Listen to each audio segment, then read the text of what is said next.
Good Monday morning, everybody. Welcome, excuse me, to unit number 6.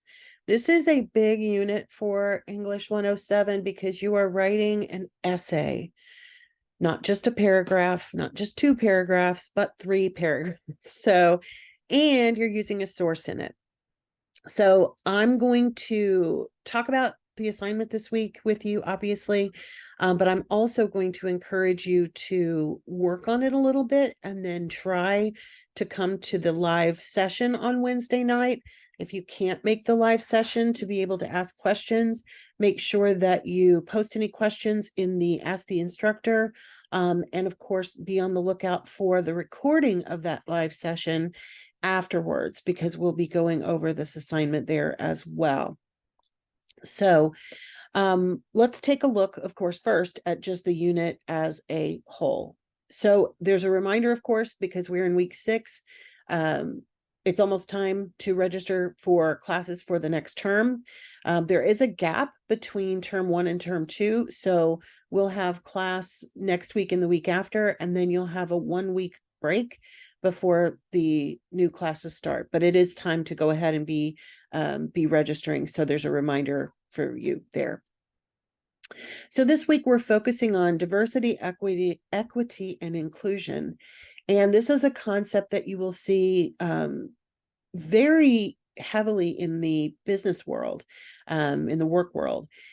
It's also something that has recently become a hot button topic. My own state of Florida, for example, the governor has decided to ban teaching diversity, equity, and inclusion in schools, which is very interesting considering that every college and university's accrediting body requires a focus on diversity, equity, and inclusion. But I'm not going to get into Ron DeSantis. It's too early in the morning for that. But anyway, I love this concept. It's very important, and it is something that you'll see talked about in every workplace. So DEI is going to be the focus this unit. You're going to be doing some readings and obviously writing about it. There's an article that you are going to end up using in the writing assignment as well. So you'll notice that it is by J.H. Westover from 2021, and it is a link. In order to open the article, all you have to do is click on the link, and it is from a journal called Leadership Excellence. And these are concepts that you read about a lot in leadership, because I also teach a class in leadership. So these are words that I love, ironically. You also have a couple of videos, which are very helpful, and not terribly long. So make sure that you read the article and that you watch both of the videos before you move forward. Now, if you have not watched it or you were not there, you do not know that I myself learned something super, super cool and important last week. I have been operating under a complete misconception for quite a while. So let's talk about it. The practice with writing modules are designed to be done one at a time. And I don't know why it never dawned on me that there are units here and we are in the units. So the only one that you should be doing this week is the one from Unit 6. Now, if you've already done all of them, which many of you have, because that's how I sold it at the beginning, then you don't necessarily have to redo 6, 7, and 8. But I do want you to know going forward, because you may see something similar to this in the course. And there's nothing on here that says that. It just says start the course. So I've passed my concerns along to the powers that be, and I think there'll be an update sometime with that. But so technically this week you should be doing Unit 6. So if you haven't done it or you want to review it, I think it's perfectly fine to do that. But I learned something new last week, so now you get to know. So there you go. In the Unit 6 discussion board, it's more kind of definition and response to that definition, the power of diversity, equity, inclusion. So make sure you do the readings and the videos first, but then you're going to write about what do you consider to be the most important aspects of diversity, equity, inclusion? How do you see these concepts being applied in your world today? And that can be at school, that can be at work, that can be in public, in public life, wherever, but you do want to give some examples of where you see it. And then, of course, you'll post your own response by Wednesday, and by Sunday, you'll want to come back and respond to at least 2 others. In your responses to others, respond and reflect on your peers' ideas and experiences. You can also, of course, respond to me, especially if I pose a question to you, which oftentimes I do. So that can give you something to write about as well. Remember, in your own response, you need to have a good, real solid paragraph, 6 to 10 sentences. In your responses to others, they can be a little bit shorter, but they still need to be very specific, and they need to say more than just good job, right? So aim for 3 to 5 sentences, maybe try asking a question or 2.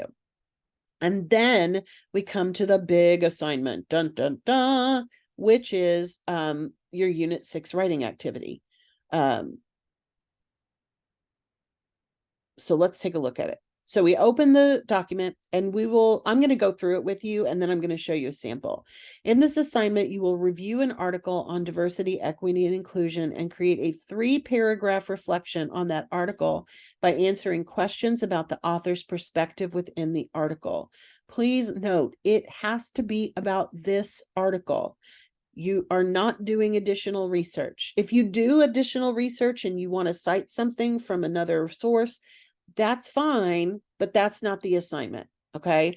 You already have the reference citation, and it's going to be in the sample document that I give you as well. But if you want to copy and paste it from here, you just highlight it, control copy, and then paste it into your document. And then on page 2, where you start your paragraphs, you're going to have a paragraph on each of these questions. Now, these paragraphs, it says, need to be at least 3 sentences. I would make them more like 5. So you'll have a total of like 15 or more sentences by the time you get done. They do need to be separated into paragraphs. And then you're going to paste the citation at the end. So you're going to talk about the article. You can use the author's name. You could use the title of the article. You could talk about the journal being Leadership Excellence, however you want to do it. But you'll have 3 total paragraphs. In the first one, how does the writer explain why diversity, equity, inclusion are needed within the workplace? And then 2, the second paragraph, according to the writer, what is one way to promote diversity, equity, and inclusion in the workplace? And finally, what is one challenge the writer explores about diversity, equity, and inclusion? If you include a quote, you can also include what's called an in-text citation. And I have a sample of that in the sample document. So if you don't get that 100% right, that's fine. But you do need to have the reference page with the citation. Okay. Rubric, content, organization. Did you follow the directions? Is it in APA format? And did you have good grammar and mechanics? All right. So let's take a look at the sample. Now, the paragraphs themselves are not real, but I do have everything set up for you just the way that it needs to be set up. So you can use this sample document as we have before in a, this is not right. Let's put the questions in there. I'm going to make this better.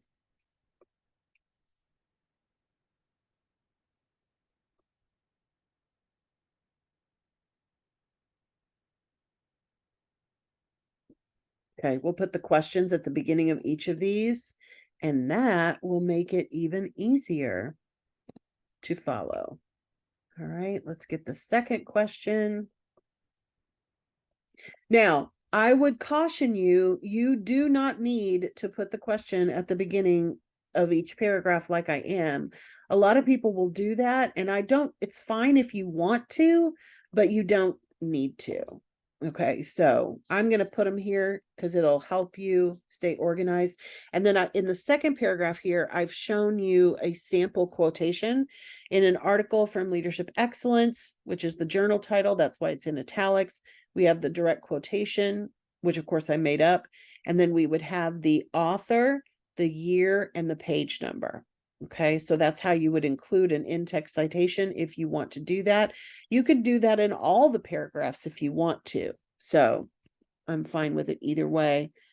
But in the meantime, we will have all of the questions right here for you. So that will make it a little bit easier.